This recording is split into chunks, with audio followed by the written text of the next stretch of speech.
back to Heart and Hustle session number 2. Last one we had was a couple of weeks ago, and it was really good. We talked about personality-driven brands, kind of like getting started. Talked a little bit about, um, yeah, kind of getting your feet wet, getting your feet under you with survival revenues and maybe the importance of having a strong brand and setting yourself up and being a little different. Today we're going to talk about frameworks. Edmund, at the very end of that last podcast, defined um, frameworks as your process or system that makes you special or unique, the way that your individual personal outlook and how that gives you a creative advantage over others. Edmund kind of wanted to talk about frameworks and expertise today, so we're going to have that conversation. It's his buzzword, and the more I've gotten into listening, like the more that my algorithm on YouTube has changed, and the more I've kind of have dove in, I have seen this word come up over and over and over again. So it's important, and I'm excited to learn more. I will be the guinea pig, I think, in a lot of ways, and I'm looking forward to it because um, I want to grow, and I need it too for myself and what I hope to do. Mhm. So yeah, Edmund, why frameworks? Why framework thinking is important for building a personality-driven brand. Yeah, this is great. I'm not an expert in any of this stuff. This is just stuff I have also been finding really helpful. And I think the to kind of root us in the goal. So what I imagine the goal of all of us here is each of us is an individual who wants to communicate to other individuals so that they give us something. And that might sound really I don't know, utilitarian or something, but that's what a business is. Like, it's an individual communicates in some way with a specific audience, so they give us money or something else in exchange, like a transaction. And in the attention economy, sometimes it's attention or a follow, could be an email address, but it's like some type of transaction. So I'm really passionate about one particular way of a person communicating with an audience so that there is a transaction, and that is like establishing expertise. And Lindsay, you're probably familiar with like these marketing ideas, or maybe Mary and Nathan, you are too. But in a market where there's lots of yous trying to communicate to the same audience so that they would give them some type of transaction, it's really helpful to position yourself so that you stand out. So if everyone's saying something, if everyone's saying the exact same thing, it's really hard to stand out and get attention. So I came across the work of David C. Baker. I really highly recommend the book, The Business of Expertise. And he felt it kind of had a similar path where he started realizing that in order to get people's, That's me. I need to in order to get, what? I was hearing a little bit of an echo. Was that me? I had echo last time. Okay, cool. David C. Baker had a similar path where he was realizing that in order to get attention from people, you need to, the phrase is, tell me something I don't know. Content marketing is not really content marketing. He positions it as insight marketing. Like, there's a difference between content, like everyone publishing the same dictionary, and insight. And so insight is taking knowledge and applying it in interesting ways that someone hasn't heard before. So maybe I'll stop there, and let you respond, Nathan. But I think in what I'm really passionate about is a specific niche, or the specific focus of businesses where a person is establishing expertise that positions them uniquely, positions their communication uniquely. And so there's some ways. We had a group coaching call, or no, we had a call with Chris yesterday, and most of the session was about how does he establish, like, what are the skills or practicals for establishing expertise? How do you develop it if you feel like you don't have expertise? And I've found some different practices or disciplines of that are really helpful. And it's something anyone can do. Like, one of the things when you start doing this is people will start saying, man, you're so smart, or how'd you come up with it? And you'll start realizing, man, it's just taking time to organize the way you're thinking and be more intentional about what you're consuming, and applying that information to your industry or niche or your audience. Something super valuable that I found in that call was that you described having a visionary skills, managerial skills, and technical skills. Can you expound on that a little bit more just here in this place? Yeah. So again, all my knowledge is stolen. I'm not that smart. The E Myth is a really good book. It's a short book. It's a parable of this guy. It's a parable of someone who is an employee, and let's say they're let's say a graphic designer, Lindsay. So this happens with a lot of people. This is how they get into entrepreneurship? Is they start as a graphic designer working for a boss, and they're like, I'm pretty good at my job, and my boss doesn't really do that much, and we're charging a lot of money to these clients. Like, I should start my own business. So then they start their own business, and they have the skill of the technician, but slowly over time they realize there's a lot of other stuff they have to manage. They have to manage, administration and taxes and client relationships, all of these things. And so they'll go to a next phase where they'll start realizing they need help managing. They either need to grow their skills managing, or they might hire someone, right? So then the next phase in kind of freelance is then you start enlisting other people to manage or help with that management part. And so that works kind of okay for a while, but then pretty soon you start having problems with the manager.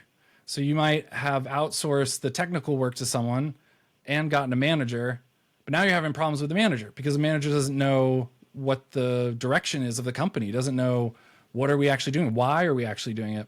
So he says the third hat, or the third stage, is understanding that the third hat of like the CEO or the entrepreneur or the like visionary.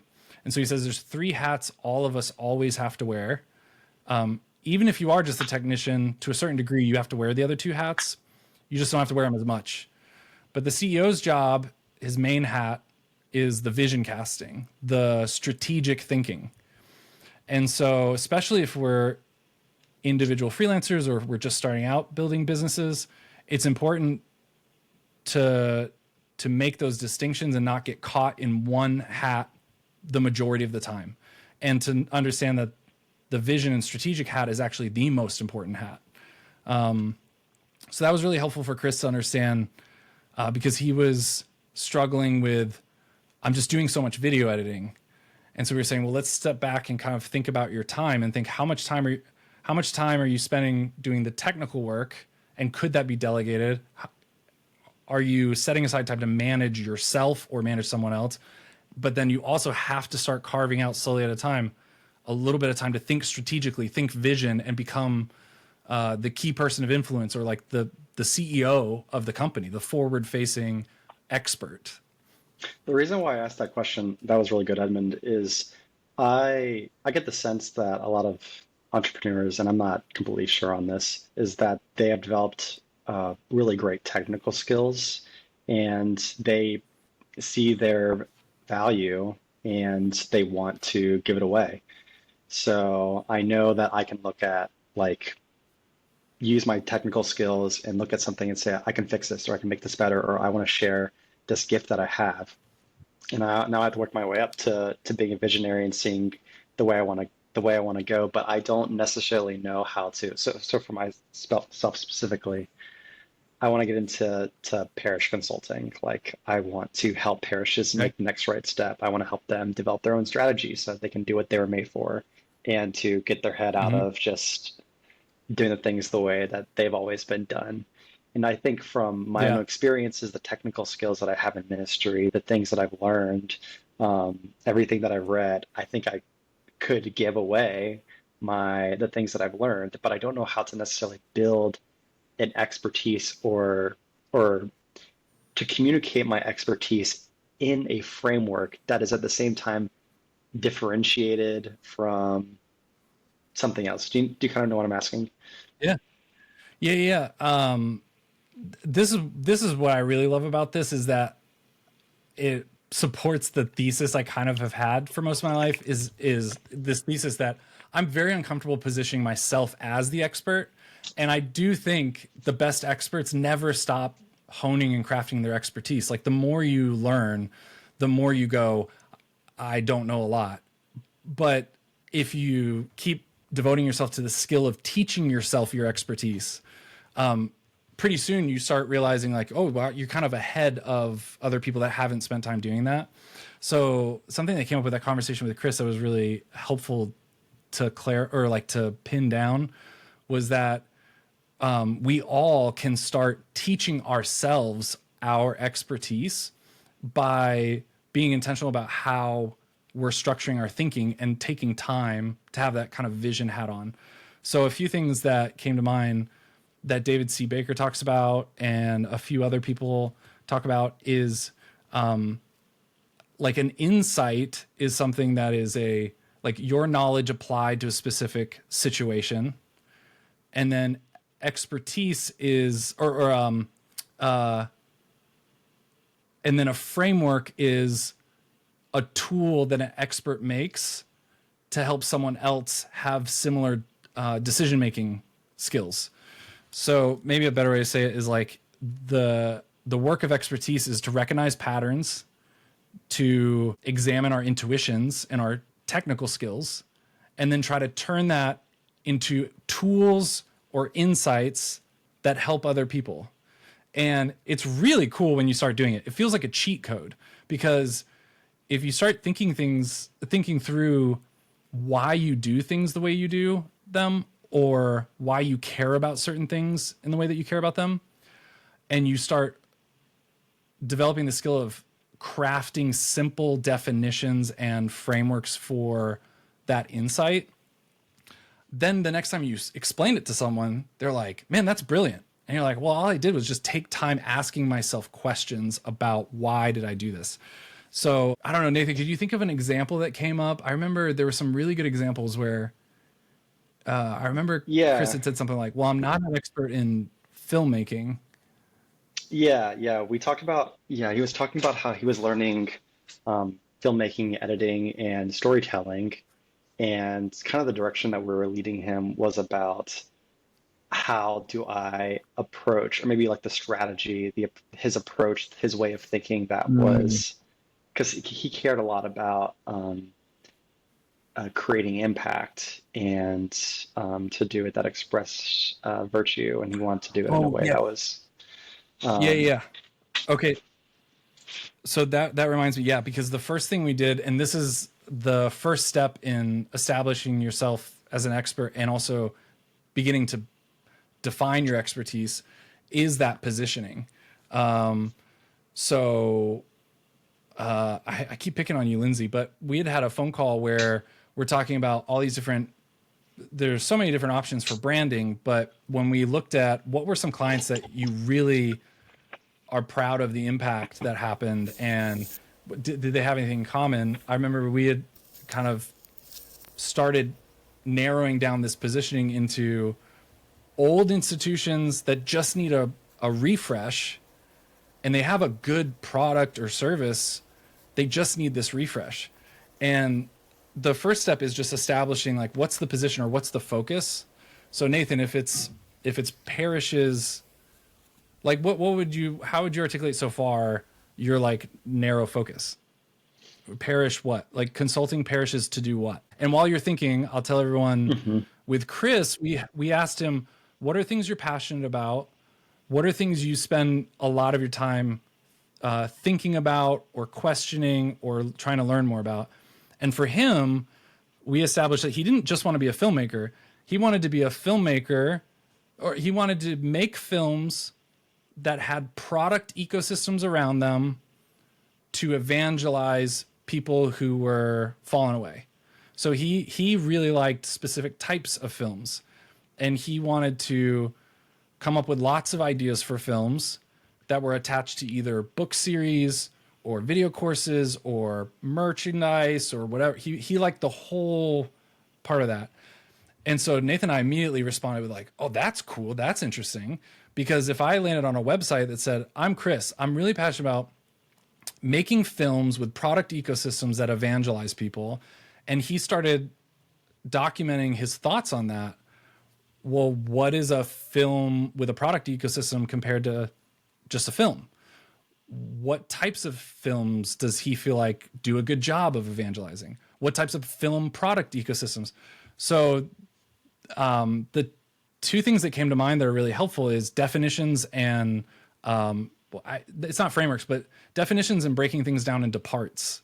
So so if your niche is refreshing old institutions that have a good product and all the different challenges around that, well, then start defining those things. Like, what do we mean? What do I mean as Lindsay when I say old institutions that have a good product?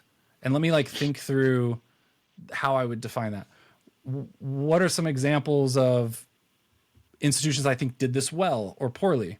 Or like Mary, when we were talking about what differentiates kind of your praise and worship training for musicians, it's like temple worship, or do you have I know we didn't warn you about the audience feedback, but can you remind me, was there like a position or a focus that we started talking about that differentiated the musician training for praise and worship that was different than maybe others? Yeah, because there's the thing that differentiates it is there's a lot of resources for growing in like technical skills musically, whether it's like vocally or with your instrument. And there's a lot of Protestant ministries that form you to like lead a group in corporate prayer. And what I felt moved to create was something that I don't see in the Catholic Church is a Catholic resource that provides that like concrete tools, that framework for somebody who wants Catholic formation and how to do those things. So yeah.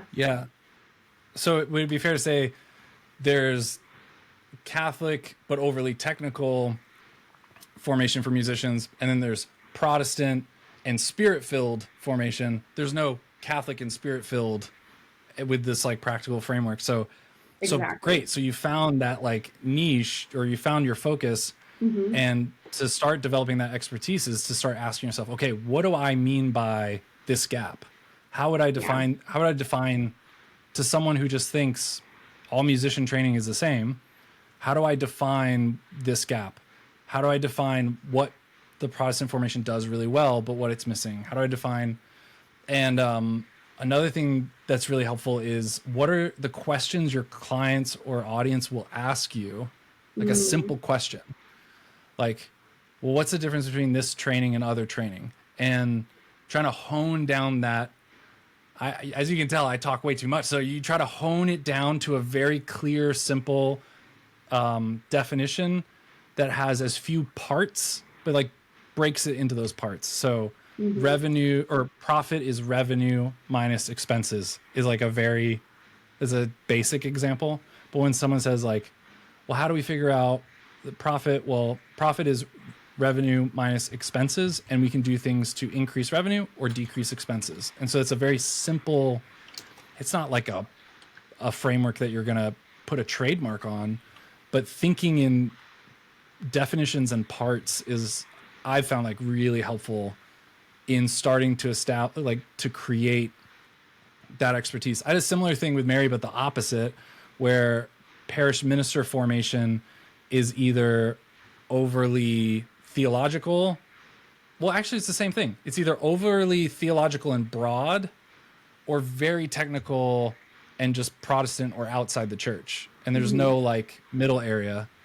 So I just keep a Notion document where I'm putting these ideas and trying to articulate really simply, how do I answer these questions, you know? Yeah. I'm getting the idea of like a clear pathway of discipleship, but a clear pathway of anything. It is just the parts broken down in their most simple nature in the most correct way, what they were made for. So I'm trying to figure this out because I think part of the reason why I gravitated to doing this intuitively is because I'm lazy and have ADHD. So like I have a very short attention span, and that also kind of makes me lazy, or it makes me seem lazy, where it's hard for me to really stick with something all the way through. So when someone says evangelization is the most important thing in the parish, I'm like, that sounds like a huge topic. Like, I need 3 buckets to fit this idea in. I need the 3 buckets that comprise this vague concept. So what are the, and so I just would really gravitate to those types of definitions. And it turns out like, it's really helpful for other people when you just say, we help old institutions do a branding refresh, and we think of it as being comprised of these 4 important elements. Or Nathan, like you're talking about, evangelization is a big thing, but people go through the same 4 steps. Mm-hmm. So it's either parts or steps, a process. Mm-hmm. Okay. I wanna wrap up with a couple thoughts before we move into kind of like a either hot seat or a back and forth. And can we also, I have some exercises that, I just want to give some practical, like, here's some exercises I've found that are really helpful that I've, maybe you're going to apply them to what I'm about to ask. A piece that we wanted to talk about was the importance of focusing on strategy instead of simply just execution or just our technical gifts and doing our, I can teach you how to lead worship, but also selling the process in which you think about how you lead worship, or here's how I think about selling how you think, Can you speak a little bit to maybe that's what the exercises you have for us talking a little bit? No. Well, maybe reframe the question is, what is the importance and difference between strategy and execution? Yeah. So, again, going back to the 3 hats, when someone comes to you and says, I need someone to design a logo, oftentimes they're thinking that they just need a technician. Mm-hmm. But whether they know it or not, or you know it or not, there is strategy and decision making around what type of logo you make. And the better you get at designing logos, you start, whether you know it or not, implementing strategy and expertise in the decisions you're making. So there's the pattern recognition, the decisions being made, and then also applying it to a context, which would be your client's context. So when a the lot strategy of also makes it extra valuable too. I mean, Chris Gill talks about this a lot, is that whenever he wants a technician to come to him, or whenever he has someone that wants to come to him and is expecting a technician, and they don't want all the strategy, it's like, this is what, like, you think our work is good. This is why you came to us. This is part of the process and what makes it great. Yeah. And just as an aside, more and more as content is just becoming easier and easier to do, and labor is becoming cheaper and cheaper, like, the more valuable thing is getting paid for your thinking and your ideas, not for your time. So that's the big difference is, when you get paid for strategy, you're getting paid for your thinking and ideas. When you get paid for execution, you're getting paid for your time. So what the transaction. So when someone pays you for strategy, you're exchanging your ideas being applied to their situation, or you're thinking about a specific topic. When you're doing execution, you're going to say, I'm going to go do this to save you time.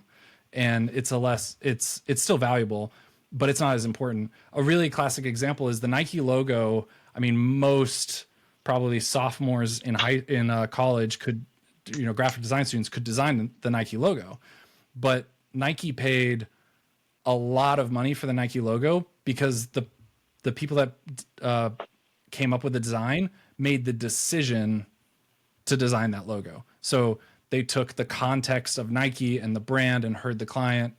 They made strategic decisions about what to design and took into account all the different variables that were needed. So as much as you can, especially in client services, if you can start separating David C. Baker draws like a room with a door, and people should enter in a door into a room with a divider in the middle. This is getting so complicated. I should just draw it. So there's one room, and people enter in through strategy, and then they go to execution. And the more you can separate those two phases, one, the more you can charge, and two, the better the easier the execution becomes because you've done all the work of the strategy. That's awesome. I want to hear about these exercises because they will help me take the next right step. Yeah. Okay. I love this. Okay, so do you guys know Richard Feynman? Like a physicist. When the Challenger exploded, they asked him to come in and examine like what went wrong with the NASA's Challenger that like exploded very shortly after launch. He's a phenomenal physician and brilliant thinker, and known for coming up with a lot of different solutions to things in a lot of different fields, way above the volume of output and solutions that other professors and physicists came up with. And he had this thing where, and I highly recommend, there's a documentary on YouTube where he's just sitting in a chair answering questions, and he's so good. And just to go back to frameworks, he is brilliant, but really good at explaining things very, very simply, which goes back to frameworks and expertise. So he says, he said it in one interview that he always has an open list of questions. These are my open questions. So he has a list of 12 questions, and he literally has them written out that he's working on and that are just like in the back of his head all times. So like, and there's been times where I've done this more strictly, and then other times where this is just something that's like in the back of my head. And for all of us, it could be some of these questions we talked about earlier, where it's like, what is an institution that gets refreshed, right? So he would do this practice where here are my 12 open questions. And anytime I come across an article, a video, a book, or something that interests me, I return to my questions and say, can I apply this to any of my questions, my open questions? And David C. Baker has a similar thing where he says, drop and give me 20. So he says, at any point, you should be able to come up with a list of 20 insights. Like, what are just,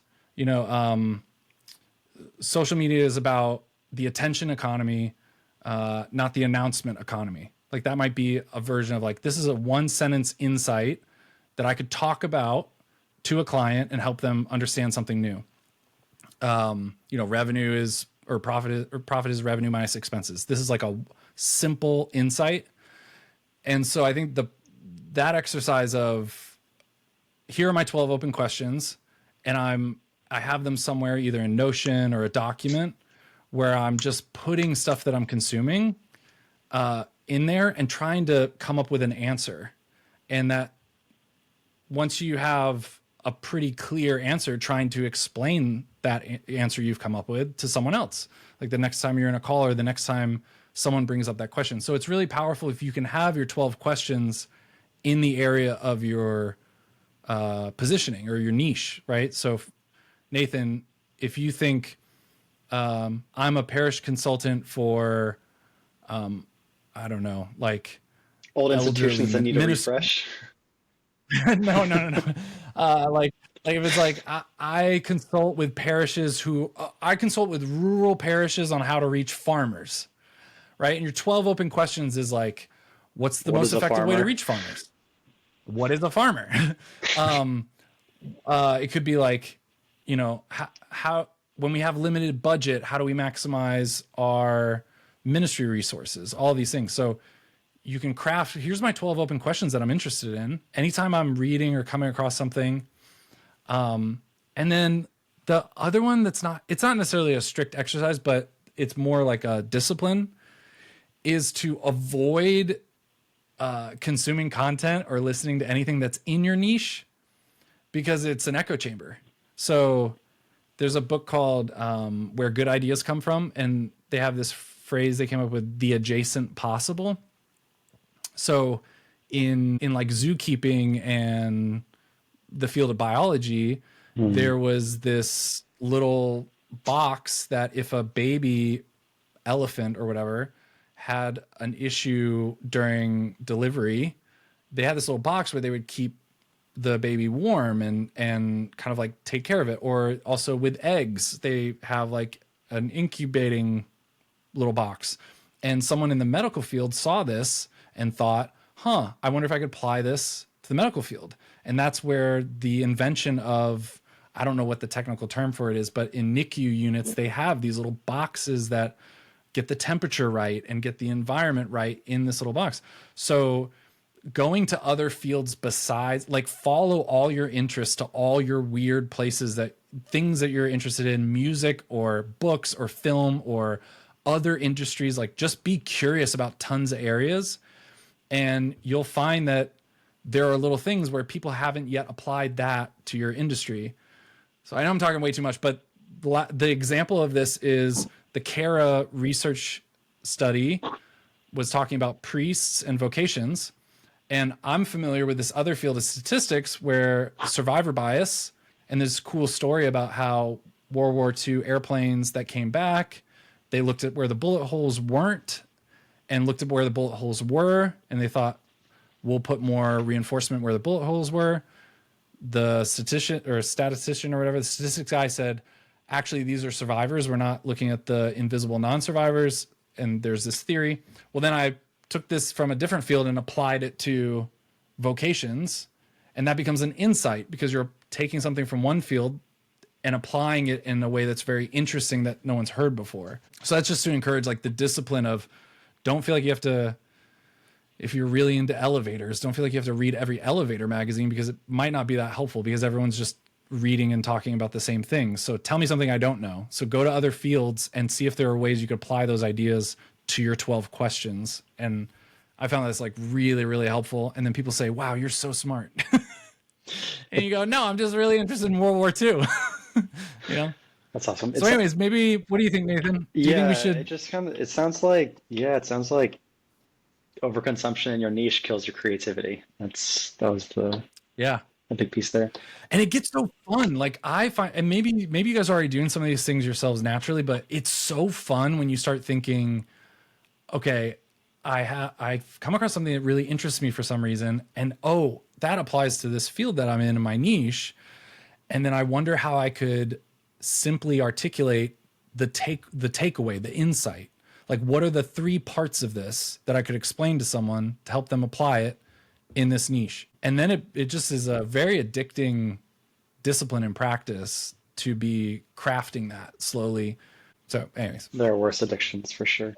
Yeah, like heroin. Yeah, that one's bad. It's a bad one.